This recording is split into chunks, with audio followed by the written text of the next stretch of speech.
Keeping parents informed.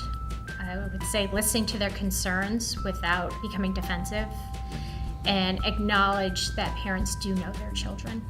On the other side, acknowledging a concern of the family or the student without judgment, and then working with the student to resolve the issue or incident, and understanding that the perception is their reality, that it might not be a big deal to the teacher or the classroom, but it could be a really big deal to the individual. Responding to communication, to emails, no matter how small that you view the question or the inquiry, and keeping the parent engaged in the process is very important. My son has some sensory challenges and unable to participate in some of the reward systems that are in place, going on certain field trips. And to have the autistic support teacher really pave a way to make that possible for my son to enjoy it in a more comfortable environment, and then sending me pictures so I can also reap in the success. So love keeping those bridges connected between school and parents. We had an incident many years ago where a classroom aide actually had a personality conflict with my son. And versus seeking out her supervisor to find a resolution or accommodations to this, her conflict came out in an aggressive manner towards a little 7-year-old boy. And I wish that there were accommodations in the school setting that other teachers or peers could go and comfortably report those situations versus a little 7-year-old boy with special needs being at the end of an aggressive aide who's flustered and unable to deal with the situation. And to make parents feel more comfortable in reporting those types of incidents without judgment or accusations. I feel like I have a really good working relationship with my school and at our IEPs, and some of the things that my school has done is really made us an important part of the decision making. We've had some opportunities to select specific curriculum for my child depending on his classroom placement.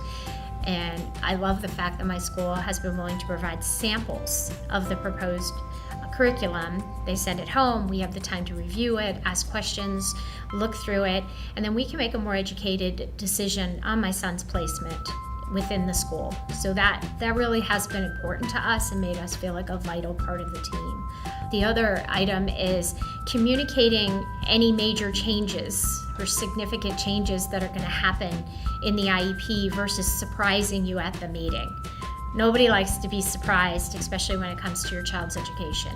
So knowing ahead of time some of their thoughts or the options available prior to the meeting so you have time to discuss it and ask questions and you're better prepared. I think that makes for a more successful IEP. Reassure the parent when you make that call that your child is safe. That's always the first fear when you get the call from the school, that your child's safe. The other thing, without the judgment, is acknowledging that you understand that the child's disability could have played a part in the incident as it occurred, and be willing to work with the family to understand why the incident occurred. Find out what behaviors led up to it, what situations, as my fellow panel has stated, there could be a valid reason connected to the disability that's causing those behaviors. So before passing judgment and punishment, let's figure out what the situation was. Better transition from year to year. And we'll say we've established a rock-solid IEP. I'm proud of our IEP. We've put in some requirements or adaptations to help my son be successful. And one of those is requiring notes and study guides to be provided to the parents at the beginning of the unit or lesson. And this helps us prepare him for a test and quiz. Some years it's a struggle getting that to keep occurring. So every September is like it's starting a brand new lesson on an IEP.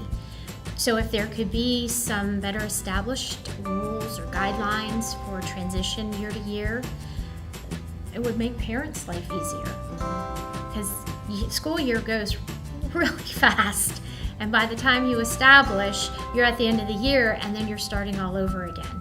And that hinders a child's education. So if we could do some kind of better transition